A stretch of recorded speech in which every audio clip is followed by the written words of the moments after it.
Not an inspirational speaker. I've never lost a limb on a mountainside, metaphorically or otherwise, and I'm certainly not here to give career advice because, well, I've never really had what most would consider a job. However, I have had large groups of people listening to what I say for quite a few years now, and it's given me an inflated sense of self-importance. So I will now, at the ripe old age of 37.9, bestow upon you 9 life lessons. 1, you don't have to have a dream. Americans on talent shows always talk about their dreams. Fine, if you have something you've always wanted to do, dreamed of, like in your heart, go for it. After all, it's something to do with your time, chasing a dream.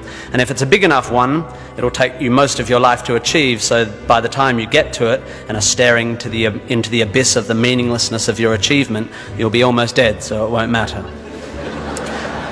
I never really had one of these dreams, and so I advocate passionate dedication to the pursuit of short-term goals. Be micro-ambitious. Put your head down and work with pride on whatever is in front of you. You never know where you might end up.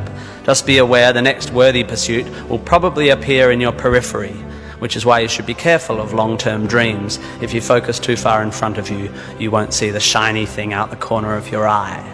2, don't seek happiness. Happiness is like an orgasm. If you think about it too much, it goes away.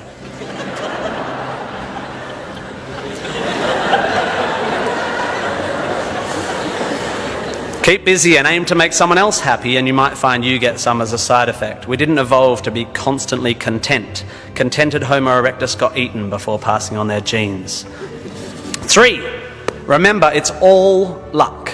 You are lucky to be here. You are incalculably lucky to be born. Understanding that you can't truly take credit for your successes, nor truly blame others for their failures, will humble you and make you more compassionate. Empathy is intuitive, but is also something you can work on intellectually. 4, exercise. I'm sorry, you pasty, pale, smoking philosophy grads, arching your eyebrows into a Cartesian curve as you watch the human movement mob winding their way through the miniature traffic cones of their existence. You are wrong and they are right. Well, you're half right. You think, therefore you are, but also you jog, therefore you sleep, therefore you're not overwhelmed by existential angst. You can't be can't, and you don't want to be. Play a sport, do yoga, pump iron, run, whatever, but take care of your body.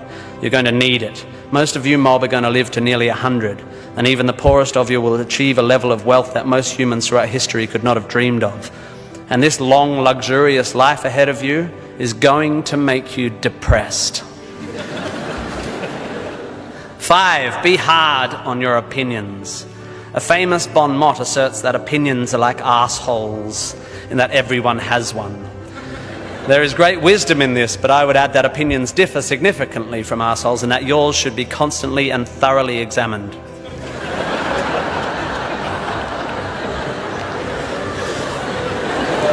We must think critically and not just about the ideas of others. Be hard on your beliefs. Take them out onto the veranda and hit them with a cricket bat. Be intellectually rigorous. Identify your biases, your prejudices, your privileges.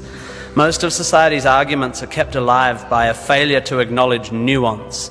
We tend to generate false dichotomies and then try to argue one point using 2 entirely different sets of assumptions, like 2 tennis players trying to win a match by hitting beautifully executed shots from either end of separate tennis courts.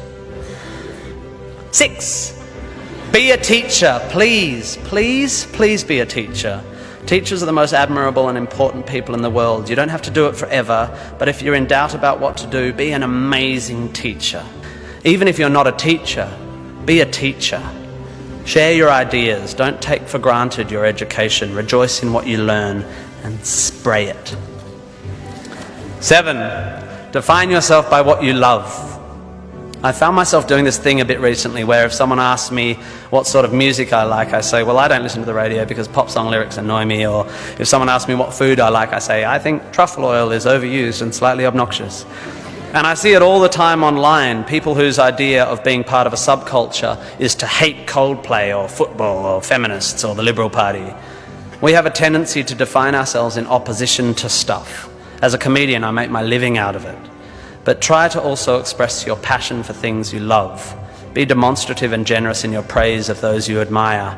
Send thank you cards and give standing ovations. Be pro stuff, not just anti stuff. 8, respect people with less power than you.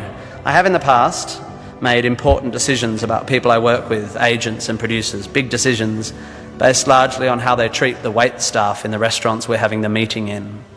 I don't care if you're the most powerful cat in the room, I will judge you on how you treat the least powerful. So there.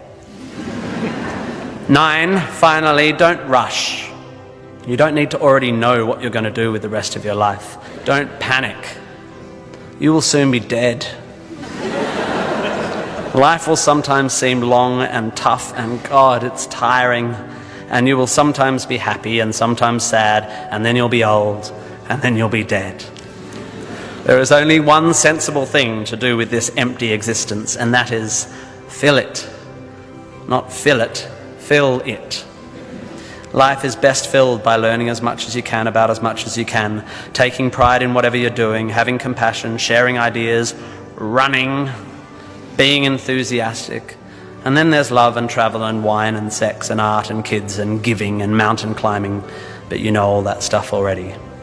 It's an incredibly exciting thing, this one meaningless life of yours. Good luck, and thank you for indulging me.